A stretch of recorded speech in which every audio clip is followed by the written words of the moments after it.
C'est la première fois que vous passiez cet examen? Non, la troisième. Oui, ça s'est bien passé, j'ai réussi. J'ai loupé une question et je rate chaque fois de peu.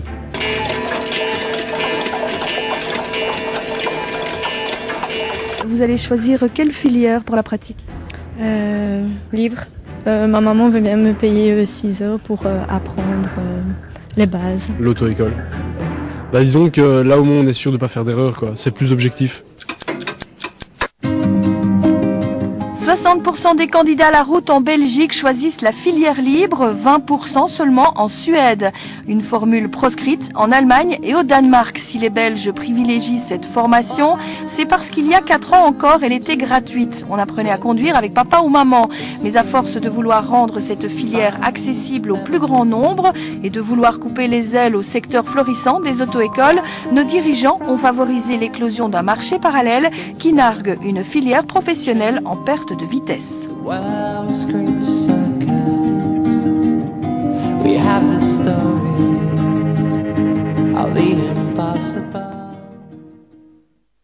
On est parti? Ok. Bon, on va tout d'abord apprendre à manipuler correctement le volant. C'est la base de ta conduite, c'est une chose extrêmement importante parce que, en fait, tu dois être précis de la manière dont tu vas diriger ta voiture. Alors on a deux façons de manipuler un volant. On va dire la façon croisée, en croisant les bras, et la façon non croisée. On va prendre à droite ici. Le début avec un élève, on essaye tout de suite de faire passer le courant, on essaye tout de suite de comprendre, de l'identifier, je vais dire.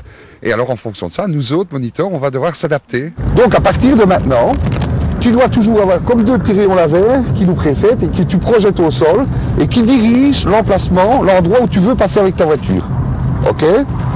Et c'est ça qui va gérer tous les mouvements que tu vas donner. Il faut bien se dire qu'un moniteur lui-même a été formé en fonction de ça. Et que le moniteur doit absolument mettre en sécurité son élève pour quand il va être tout seul. Je prends mon virage, c'est très bien, belle amorce. Tu rétablis tes mains et maintenant tu regardes à côté. Voilà, regarde, tu as vu avec quelle facilité tu passais à côté de l'obstacle qui nous gênait. Pourquoi? Parce que tu as regardé à ton emplacement. Donc ça, c'est à retenir. Après 50 minutes de cours déjà, Jacques va emmener Sébastien sur la route. Il faut dire que le temps presse. 20 heures, c'est le minimum légal en auto-école. 20 heures au terme desquelles Sébastien recevra un PCP 20 heures, soit un permis de conduire provisoire qui lui permettra de rouler seul pendant 18 mois. À vrai dire, je pensais qu'on allait rester ici et faire un peu comme au début. Je pensais pas qu'on irait sur la route pour commencer, mais c'était une bonne surprise. C'est assez stressant, mais dans l'ensemble, ça va. On sent que le garçon est motivé. En plus, il ne faut pas lui expliquer deux fois, il comprend très vite, il est très bien parti. Pour moi, sa formation ne posera aucun problème.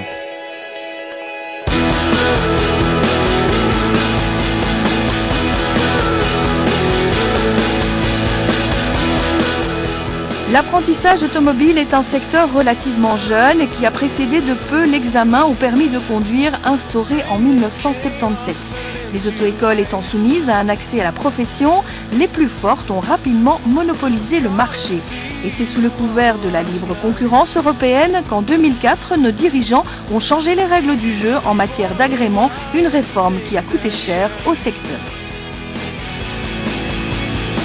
Toutes les auto-écoles de Belgique ont souffert d'ailleurs. Le secteur n'avait pas connu de faillite depuis sa création, on va dire, dans les années 60. Et sur les 6 dernières années-ci, nous accumulons un nombre important de faillites de sièges de moyenne taille en général, puisque les tout petits et les tout gros s'en sortent. Et les moyennes tailles ont beaucoup plus dur. Nos dirigeants vont ensuite s'attaquer au permis de conduire et à l'examen théorique. D'abord, plus question de renvoyer les candidats en auto-école après 2 échecs. Les conséquences ne se sont pas fait attendre. Avant 2004, lorsqu'on faisait un cours pratique, on faisait de la technique de conduite, de la pratique pure, et on devait de temps en temps réaiguiller l'élève sur de la théorie. À l'heure actuelle, nous passons la majorité du temps en voiture à réexpliquer les règles de code de la route qui normalement devraient être vues dans l'examen théorique. Donc Pobie est en agglomération, donc 50 km/h. Quand il y a un îlot, toujours prendre l'îlot par la droite, donc tu vas toujours tourner le plus large possible. Un carrefour à priorité droite, pas de signal, donc tout ce qui vient de ta droite est prioritaire. Donc si tu vois que tu risques de gêner quelqu'un, on n'y va pas. Donc il faut être sûr de passer sans gêner personne, sans faire ralentir. adapter ta vitesse, garder une bonne distance entre les deux véhicules. Donc pas oublier l'agent qualifié en premier, les feux, les signaux, ensuite les règles.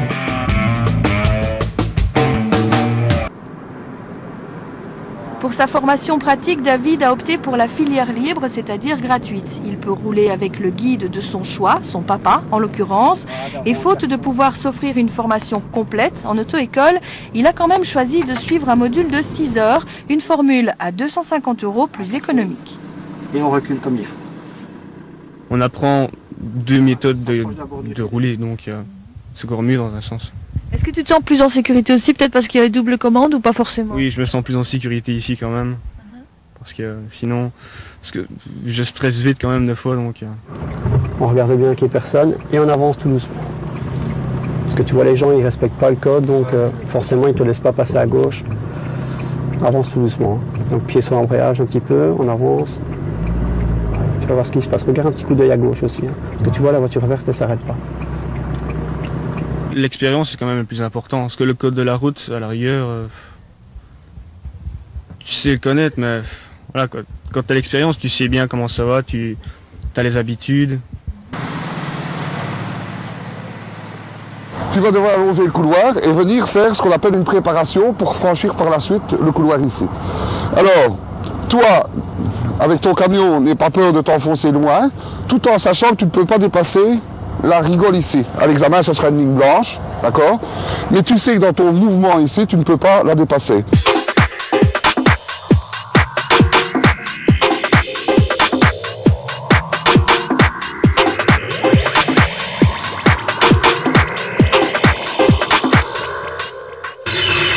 L'autre candidat a compris du premier coup, et maintenant il n'a plus qu'à s'exercer.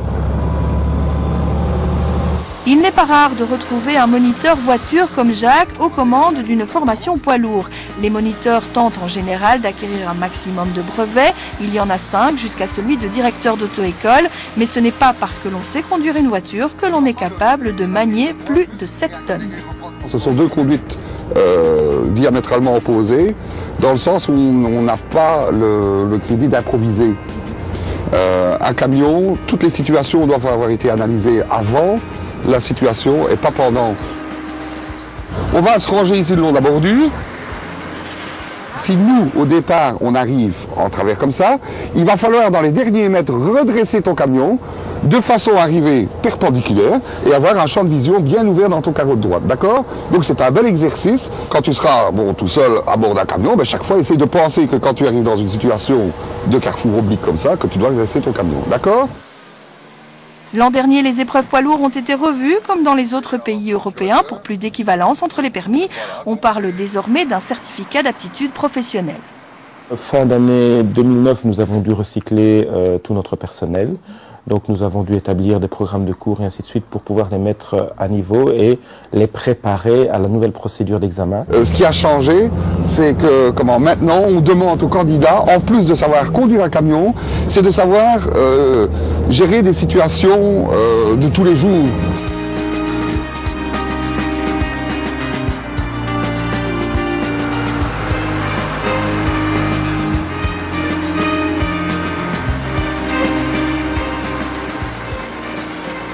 C'est un gros changement. Il y a de la matière supplémentaire. C'est surtout l'aspect théorique qui est particulièrement lourd quand même pour les camions. Maintenant, ce qu'ils font en examen pratique, c'est un reflet de ce qu'ils ont appris en théorie de toute façon. Donc ici, on a touché une petite partie avec l'arrimage de fûts, par exemple. Ça c'est une petite partie. Maintenant, il y a qui travaillent avec des camions-citernes, il y a qui travaillent avec des grappins. Il y a tellement de diversité là-dedans qu'on ne sait pas toucher à tout, mais on a touché une petite partie. Oui. Ça veut dire que pour vous, ce n'est pas encore suffisant? Si on voulait être plus complet, il y a matière à travailler. Non. De même que la formation 8 heures pour apprendre à conduire un camion, c'est un peu court, même si le candidat a déjà l'habitude de la circulation. Mais bon, on y arrive, la preuve.